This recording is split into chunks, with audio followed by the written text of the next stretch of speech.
Florida, an ordinary afternoon. The water is calm, the sky is clear. Divers make their final equipment checks, the same routine they've done hundreds of times before. Nothing feels urgent, nothing feels dangerous. But in a place known as the cave diving capital of the world, Florida carries another name few outsiders ever hear: the cave diving graveyard. In these caves there are no monsters, no predators, only pressure, time, and a human brain slowly losing its ability to make the right decision. With more than 700 natural springs and hundreds of miles of flooded cave systems, all it takes is one small mistake, and there is no chance to fix it. What makes this truly unsettling is that most of the people who died here were not beginners. They were trained, experienced, properly equipped. So if everything looked right at the start, what exact moments sealed their fate? In this video, we're going back in time into two of Florida's most infamous cave systems, Dip Holder Sink and Peacock Springs, to trace the smallest decisions that led to irreversible outcomes. And if you're interested in real stories about human error, hidden dangers, and disasters that unfold silently, consider liking the video and subscribing to the channel for more. Dip Holder Sink Number 2. Lloyd, May 11th, 1990. On the night of May 11th, 1990, at Sand Hill Boy Scout Camp near the town of Brooksville, Florida, a group of divers from the Florida Speleological Researchers prepared for a survey dive. This was not a casual expedition. FSR was a group dedicated to mapping unexplored cave systems, active throughout the late 1980s. Among them was Lloyd, 25 years old. He had only recently entered the world of deep cave diving, but had become quickly absorbed by it. Lloyd was enthusiastic, committed, and eager to push beyond his current limits. For him, each deeper dive was not just another dive, but a personal milestone. The site they were preparing to enter was Dip Holder Sink Number 2. It is the deepest underwater cave in the continental United States, reaching depths of nearly 360 feet. The entrance is narrow, the descent vertical, and there is no emergency exit. Once inside, the only way out is the same path you came down. Heavy rain had fallen in the area shortly before the dive. Rainwater drained directly into the sinkhole, carrying fine silt deep into the cave system. This was not considered unusual. The dive proceeded as planned. Lloyd and his dive partner were the first to enter the water. They passed through the narrow entrance and began their vertical descent. At approximately 180 feet, they reached the junction room. Visibility here was nearly zero. The water was thick with silt and their lights illuminated only inches ahead. They continued. They had a guideline. By technical standards, everything was still proceeding correctly. As they descended deeper, Lloyd reached approximately 250 feet. It was the deepest point he had ever reached in his diving career. No obvious emergency occurred at that moment. But his body had crossed into a zone where the human brain begins to behave differently. At this depth, nitrogen narcosis becomes pronounced. Nitrogen affects the nervous system, slowing reaction time and distorting spatial awareness. At the same time, carbon dioxide begins to build up as breathing patterns change. Together, these effects produce a dangerous state of false confidence. The diver believes everything is still under control, even when it is not. There was no immediate panic, but Lloyd let go of the guideline. In an environment without clear gravitational reference, his brain could no longer distinguish up from down. Within seconds, Lloyd drifted off the planned route. His partner noticed something was wrong and attempted to follow. The two divers became separated in the dark, confined space. When Lloyd's partner relocated the guideline and began the planned exit with mandatory decompression stops, Lloyd was no longer there. The partner continued his decompression as required. Throughout the ascent, Lloyd was neither ahead nor behind him. When the partner reached the upper basin near the entrance, Lloyd still had not appeared. An alarm was raised immediately. Another team re-entered the cave to search, but the silt remained thick and visibility was still near zero. The search had to be suspended. 17 hours later, a specialized recovery team entered the cave. After only 25 minutes, they found Lloyd. His body was located at a depth of approximately 241 feet, head down on the cave floor. His regulator was still in his mouth. There were no signs of a final struggle or an attempt to remove his equipment. Experts later concluded that Lloyd experienced severe nitrogen narcosis combined with carbon dioxide buildup, leading to panic and loss of consciousness. He sank to the bottom, continued breathing until his air supply was depleted, and drowned, not because he ran out of oxygen, but because, at that depth, his brain was no longer a reliable tool. If the human brain can deceive itself under these conditions, then who exactly can experience still save? Dip holder, sink number 2. Guido, April 26, 1999. On April 26, 1999, at the same location, dip holder sink number 2, another group of divers, prepared for a fully authorized dive. This time it was not a survey, it was a technical dive conducted under official permission. At the center of this dive was Guido, 29 years old, from Italy. He was a technical cave diver and a journalist, traveling to Florida to experience one of the deepest underwater cave systems in the world. Guido was not inexperienced. He met every requirement necessary to enter dip holder sink number 2. To dive here, participants were required to document at least 100 previous cave dives and experience in no fewer than 5 different cave systems. Guido qualified. He entered the water alongside Simone, his dive partner, and Sandra, an experienced guide who had led many dives in this system before. Each person had a defined role. Everyone understood the plan. The equipment preparation was meticulous. They used Trimix to reduce the risk of nitrogen narcosis at extreme depth. Multiple stage bottles were carried for different phases of the dive. Among them was a bottle of pure oxygen. Technically, this was not incorrect. Pure oxygen is commonly used to shorten decompression time, but it is only safe at very shallow depths, typically below about 6 meters. At greater depths, oxygen becomes toxic to the nervous system. The 3 divers entered the water and began their descent. They passed through the narrow entrance, moved down the vertical shaft, and entered the ballroom. The space opened dramatically, and the water was so clear it felt almost invisible.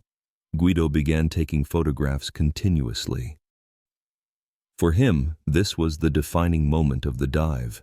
After spending time in the ballroom, the group began their ascent. They followed their planned decompression stops. Everything was proceeding according to protocol. Throughout the dive, Guido carried the pure oxygen bottle with him instead of leaving it staged at the appropriate depth. This was not an act of recklessness. It was a convenient, familiar choice, and one that many experienced divers had made in similar situations. At a decompression stop around 120 feet, Guido switched regulators. He took a single breath. At that moment, the partial pressure of oxygen exceeded safe limits. There was no time for the body to react or adapt. Central nervous system oxygen toxicity occurred almost instantly. Guido began to convulse violently. The regulator was forced from his mouth. His jaw clenched shut. Simone and Sandra rushed to him, but they were unable to replace the correct regulator. In situations like this, time is no longer negotiable. At that depth, an immediate ascent was impossible. After a brief attempt to help, they were forced to leave Guido behind in order to save themselves. When Simone and Sandra surfaced, Guido had no chance of survival. Experts later confirmed that the moment he took that breath, his central nervous system was effectively shut down. There was no struggle phase. There was no path back. Not every accident gives you time to understand what is happening. If the knowledge was correct and the equipment was correct, then where did the mistake actually occur? Peacock Springs 3.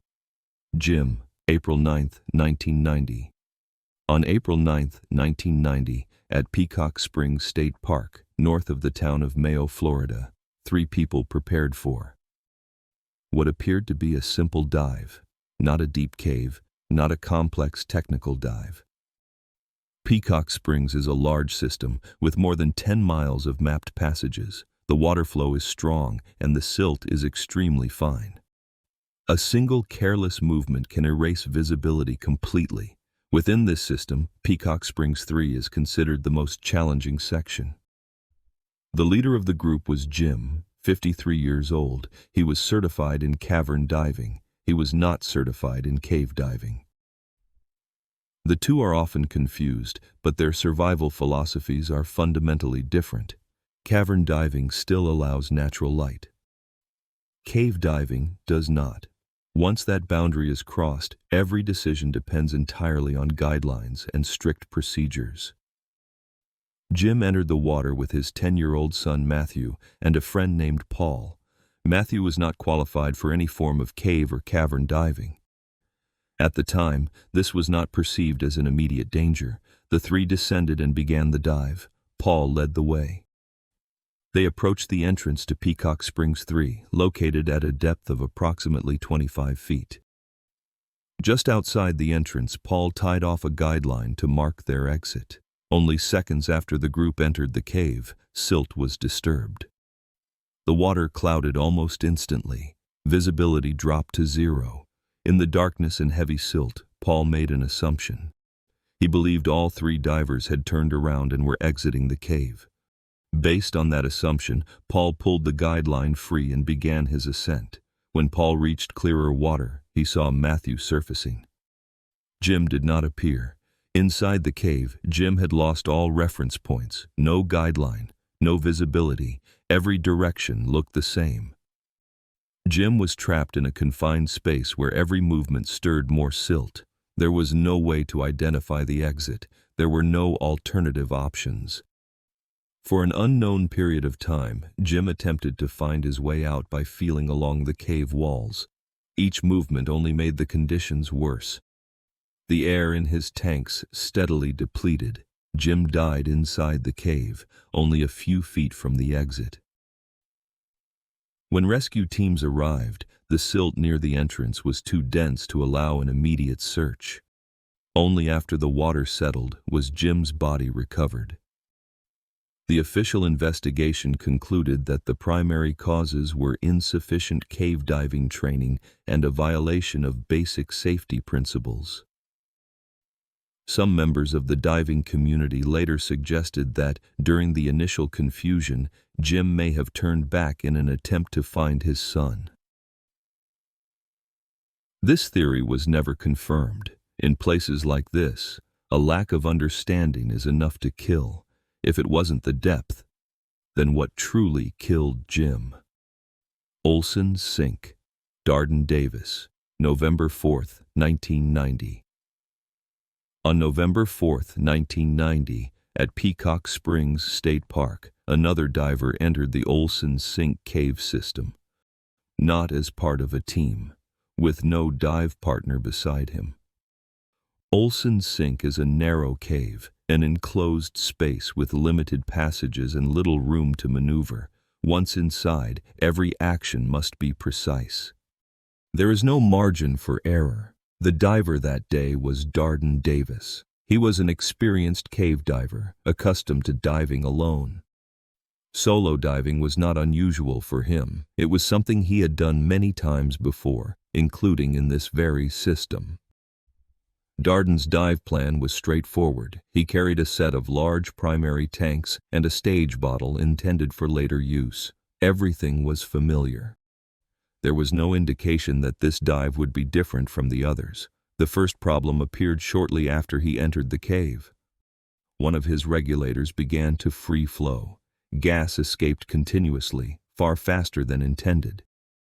In situations like this, the standard response to conserve gas is to close the valve. Darden acted on instinct and training. He shut the valve to stop the loss. From that moment, psychological pressure began to rise. Darden checked his pressure gauge.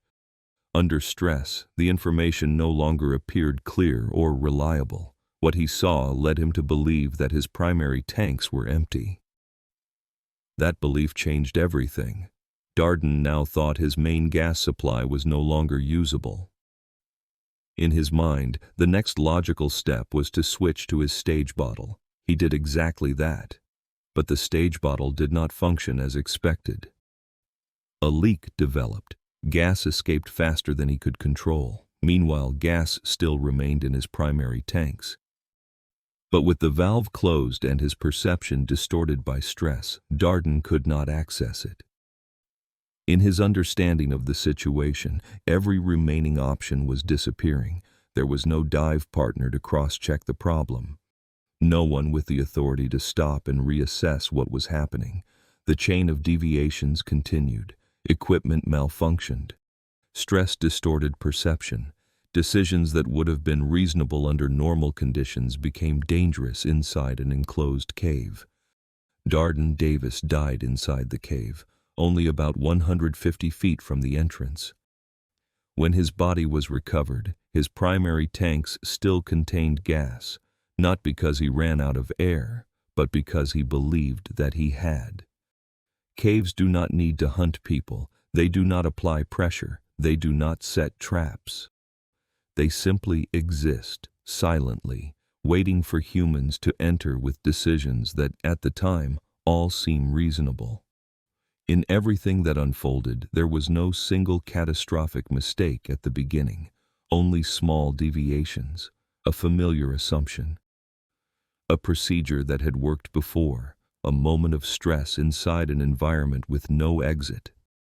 As stress increases, options narrow, and control slips away piece by piece. These caves are still there. New guidelines have been placed. Entry rules are stricter, and certain names continue to circulate within the diving community as quiet reminders of human limits. Not to assign blame, but to remember that some environments do not allow second chances.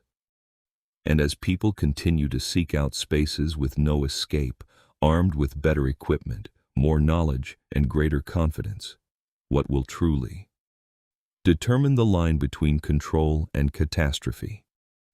If you're interested in real stories about human error and disasters shaped by small decisions, consider liking the video, subscribing to the channel, and leaving a comment. Thank you for watching, and I'll see you in the next one.